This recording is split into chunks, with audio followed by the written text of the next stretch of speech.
I work in construction, so my days are long and my mornings start before the sun's even up. I'm usually out the door while most people are still sleeping and back home late, worn out to the bone. Natalie, my wife, used to say she admired how much I gave to keep us going, said she loved me, that she was proud of everything I did, and I believed her. Every word. That morning was like any other. I leaned in, kissed her on the forehead around 6, grabbed a cup of coffee, and headed out. She was still curled up under the covers, peaceful as ever, like the world couldn't touch her. If I'd had the slightest clue what the day had in store, I wouldn't have walked out that door. Right around noon, my phone buzzed. It was the boss. Said there were issues on site. Materials hadn't shown up. Schedule was shot to hell. He told me to call it a day and head home. Honestly, I was kinda pumped. Thought I'd do something spontaneous, swing by and surprise Natalie. Maybe take her out for lunch, something we rarely got the chance to do. But the second I pulled up to the house, I spotted a car in the driveway that I didn't recognize. My gut twisted. Still, I tried brushing it off.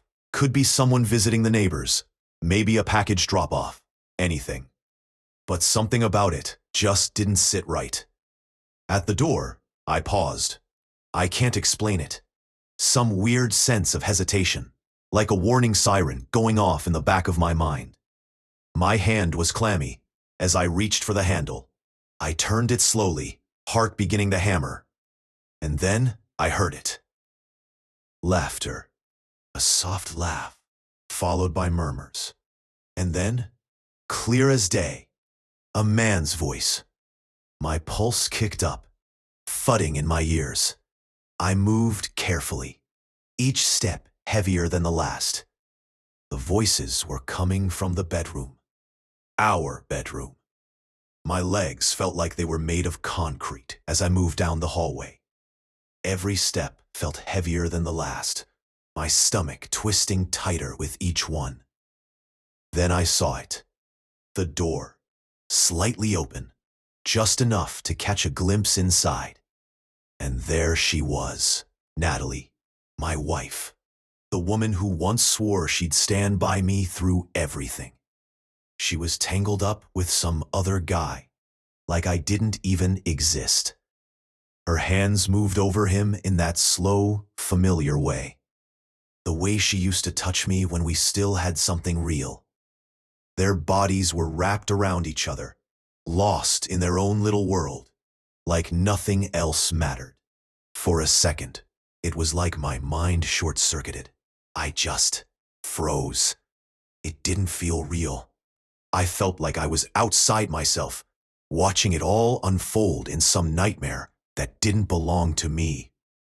But then, reality snapped back, hard and brutal, like a steel beam to the chest.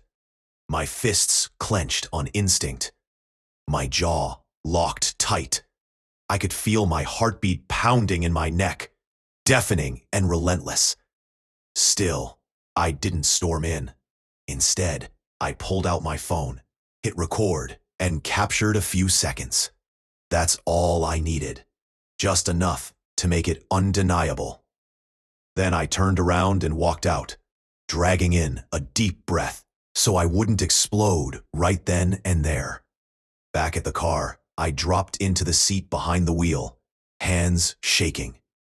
I just sat there, trying to process what the hell had just happened. My mind was a whirlwind. Anger, betrayal, shame, hurt, all of it crashing into me at once. And then I made my move. I sent her the video. No message, no explanation. Just the footage. It didn't take long. Within seconds, I heard a scream from inside the house. Then chaos, footsteps, doors slamming. The front door flew open, and there she was, standing in the doorway, wrapped in a bathrobe. Her face was white as a sheet. She ran straight toward me. "Wait, please, it's not what it looks like," she gasped, her voice shaking. breath catching on every word. But I just stared at her. Her face looked unfamiliar, almost frozen, and my heart? Numb, hollow.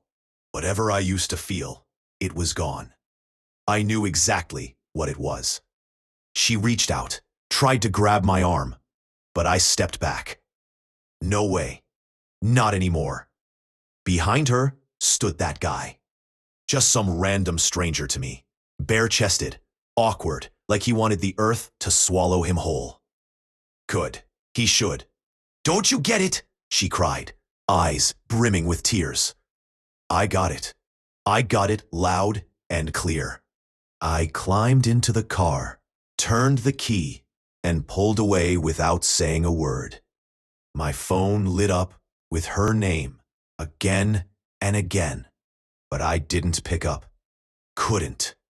By the time I reached Mark's place, my inbox was bursting at the seams. Apologies, explanations, desperate half-truths, pretending to be reasons.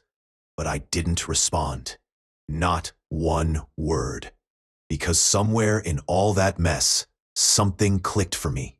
She wasn't sorry for what she did. She was sorry she got caught. That was the difference. And that was all I needed to know. I crashed at Mark's that night. He didn't ask anything, just handed me a beer and let me sit in the quiet. No judgment, no pity, just space to breathe. And even then, I barely slept. Every time I shut my eyes, their faces came rushing back. That image, etched in my mind like a scar. Betrayal doesn't just hurt, it stabs deep, like a blade you never see coming. The next morning, my phone was a battlefield of notifications.